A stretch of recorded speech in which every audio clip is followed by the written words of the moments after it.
Hi, so while I have this camera here, I thought I'd make a second video today. This one's about empathy, and a lot of people ask not only me, but ask rhetorically, ask to the world, how do you develop empathy?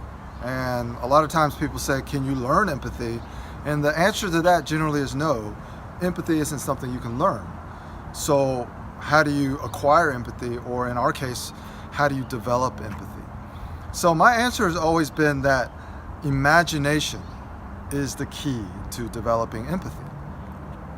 So when I give an example, you have to imagine when you watch a movie or a sitcom and you're looking at fictional characters on the movie screen, and either something really emotional is happening or something really sad is happening, and just imagine or think back how it seems to be quite easy to be empathetic to fictional characters, which means that you can almost feel their pain when they're in pain. You can almost feel their struggle when they're struggling. You can almost feel their joy when they're enjoying the moment. And this is, of course, fictional characters. And then the question is, why can we have that level of empathy for fictional characters, but we may not be able to have that level of empathy for people that we work with, or even people that are closer to us, like our significant others, our boyfriends, our girlfriends,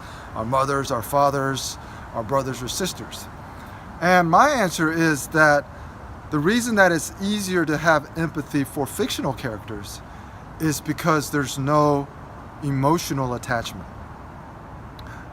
There's no kind of conflict of interest, because you are purely a consumer of what you are watching, and you have no proverbial stake in the race. If the character wins or the character loses, it doesn't affect your reality once you leave the movie theater. But when you're talking to, in my case, when I'm talking to my wife, or when you're talking to your parents, or when you're talking to your children, it seems that everything is related. Whether they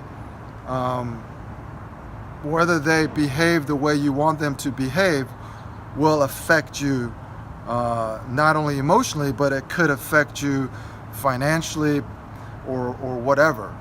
So you have to think about, when you have empathy for fictional characters, try to transition that to having empathy for the people that you work with and the people that are closest to you. And a lot of people have said this, so I don't think it's something that's original, but it's really kind of a true statement that you have to kind of detach your emotions from the moment. A lot of people talk about that is emotional intelligence, but it's just another way of understanding, how can I develop empathy for other people? And the answer is, you have to have imagination, or you have to use imagination. And sometimes, and we all have imagination, the problem is we don't always deploy or utilize our imagination to help us accomplish goals in reality. Okay, so that's my take on developing empathy and its relationship to having imagination.